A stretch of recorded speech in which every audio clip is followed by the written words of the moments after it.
What's all this about people being sucked into the clouds for hours and living to tell the tale?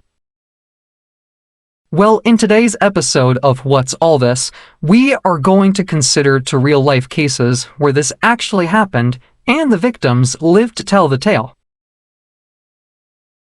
It was February 14, 2007, and for Ewa Wiśnierska, a first-class world champion paraglider competing for the German national team, it was supposed to be a training day near Manila, New South Wales, Australia. It was a typically hot Australian day as Ewa Wiśnierska prepared herself for the competition ahead. However, the heat of the Australian sun was hatching a storm in faraway but fast-approaching clouds. Yes, a violent storm was being born.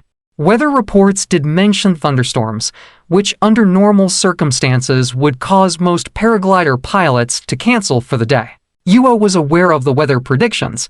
However, she was a highly skilled athlete, and several months before she had survived a bad landing in which she broke her pelvis.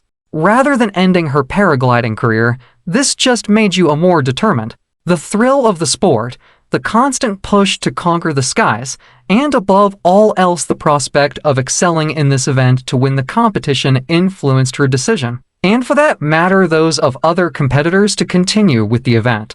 It wasn't as though the prediction of thunderstorms was anything new. It just meant to Ewa extra caution.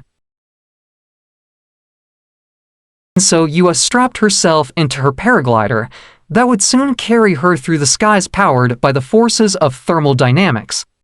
As she stood on high ground awaiting her launch, the vast Australian landscape stretched out, a tapestry of green and brown.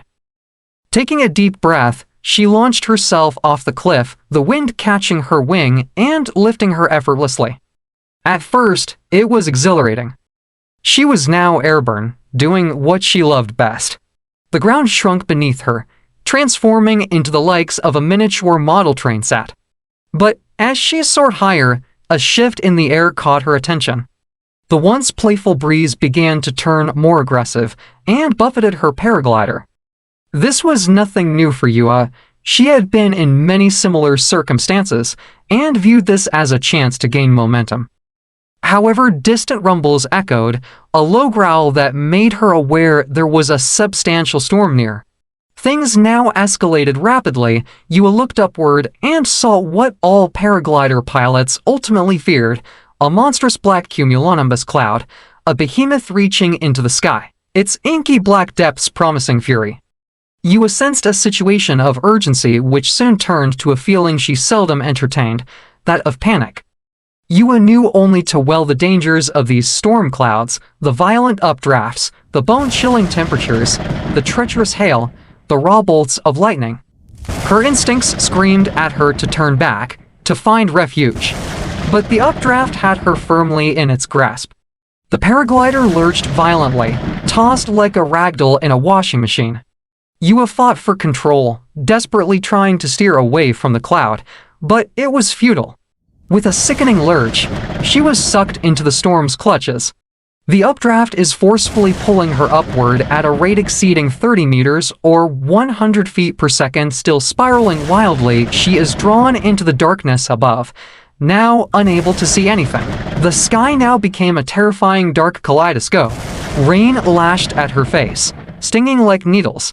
Lightning flashed, momentarily illuminating the monstrous shapes of hailstones hurtling towards her. The once vibrant colors of her paraglider were muted, lost in the swirling gray. The updraft intensified, throwing her paraglider this way and that. Ewa clung on for dear life, her knuckles white on the controls. Survival at heights beyond 7,000 meters or 23,000 feet. It is deemed to be a death zone for humans because the body consumes oxygen more rapidly than it can be replenished. Historically, paragliders have never gone higher than 7,000 meters or 23,000 feet and survived. Fatalities have happened at 5,000 and 6,000 meters in the past, being attributed to hailstones, oxygen deficiency, and hypothermia. as she has now ascended to an altitude of nearly 7,000 meters, which is just below the perilous height that is considered certain death. Her GPS device registers an astonishing climb rate, surpassing 40 meters per second. This is an extraordinary situation during which she had only a brief 2-minute window to become acclimatized to the thinning atmosphere with scarce oxygen, and the temperature plummeting to almost freezing point. As a result, she lost consciousness and control of her glider. As Ewa begins to lose consciousness, her vision darkens and her strength depletes, and she begins succumbing to the storm's onslaught. Her advanced instrumentation recorded her hurling through the storm at a speed of 100 kilometers per hour, and her track log indicated an altitude of 9,946 meters or 32,631 feet. This altitude exceeds Mount Everest's height by over 1 kilometer, placing her at the very edge of the stratosphere, exposed to temperatures as low as -55 degrees. These conditions forced Ewa's body to enter a hibernation state, with the glider keeping her afloat on the top of the storm cloud, where fortunately the air is less turbulent.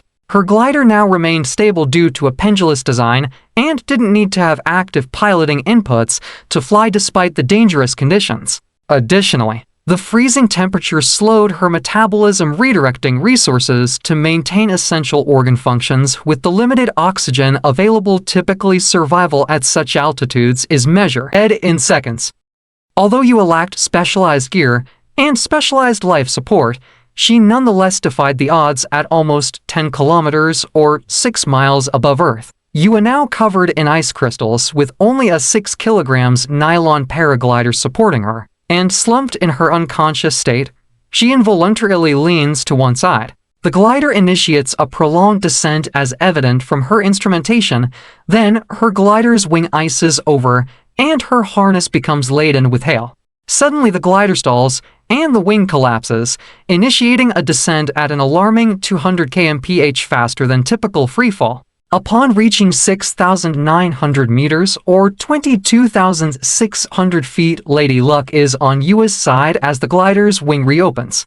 Then autonomous flight resumes. Now, due to an increased atmosphere with more oxygen and milder conditions, Ewa's body slowly regains consciousness. In the style of a true athlete, Ewa at a moment's notice summoned all her focus and energy as she forced herself to fight off thoughts of hopelessness. Using strong willpower in her weakened state, Ewa summoned all her strength and began regaining control as she maneuvered her paraglider towards the ground. The descent was agonizingly slow. Her body was racked with pain and exhaustion.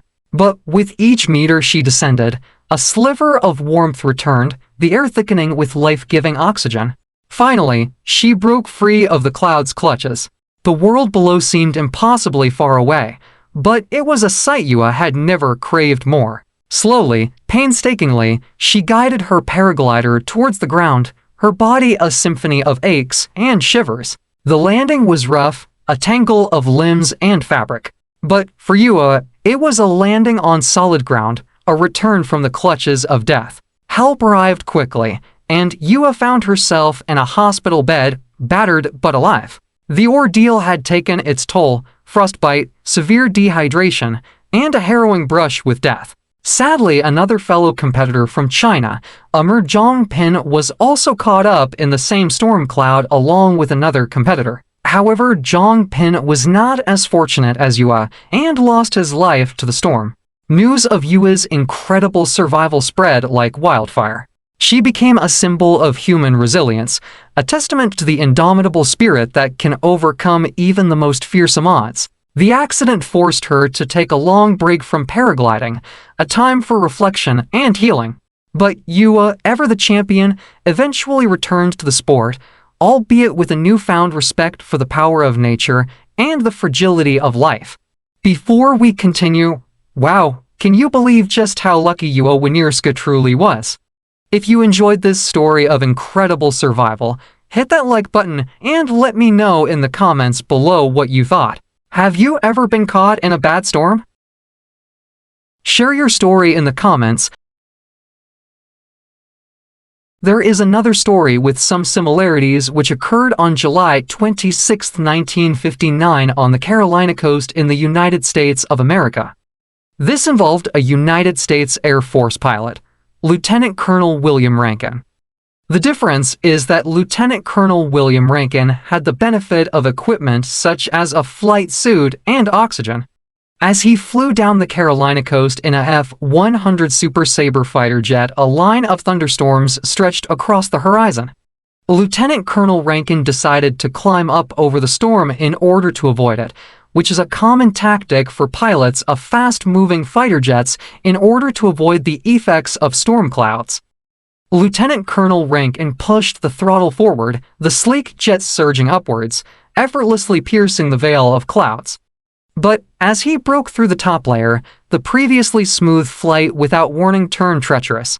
Violent turbulence buffeted the aircraft, threatening to tear it from the sky. Then, a sickening thud echoed through the cockpit, followed by the ominous silence of a dead engine.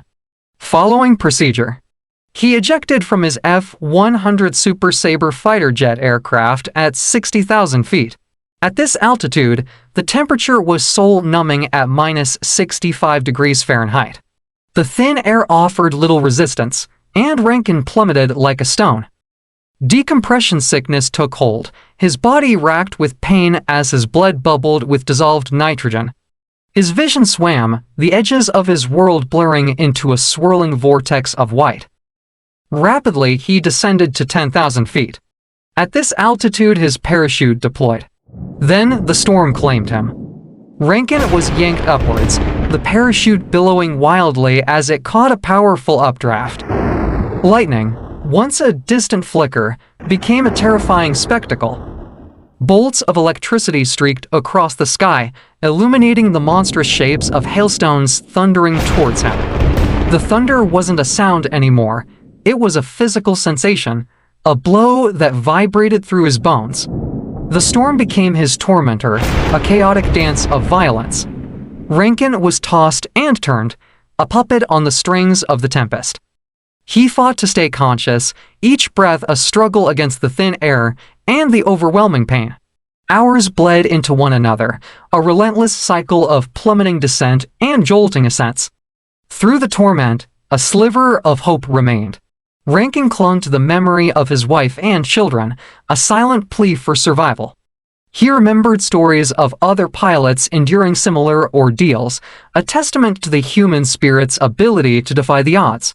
Finally, as if exhausted by its own fury, the storm began to relent. Slowly, Rankin descended, the terrifying symphony of hail and thunder fading behind him. Below, the patchwork quilt of farmland slowly came into focus. With a desperate surge of strength, Rankin steered his parachute towards a clearing, crashing down into a field of soft hay. Disoriented and battered, Rankin lay there, the immensity of his survival washing over him. Help arrived quickly, drawn by the emergency beacon of his ejection seat. The ordeal had left its mark: frostbite, severe dehydration, and a harrowing brush with death. But Rankin had cheated fate. He became an unwilling participant in a series of grueling medical experiments, the Air Force desperate to understand the effects of his high-altitude ordeal. The tests became a prison of their own, a constant reminder of the trauma he'd endured. Eventually, Rankin rebelled, refusing to be a lab rat any longer. He fought for normalcy, for a life beyond the shadow of his experience. It wasn't easy, but with time, he found his peace. Rankin's story became a legend, a testament to human resilience and the unyielding will to survive. He became a symbol of courage in the face of unimaginable danger, a reminder that sometimes, even the fiercest storms can be conquered. Thank you for listening. Please join me next time when we will delve into another episode.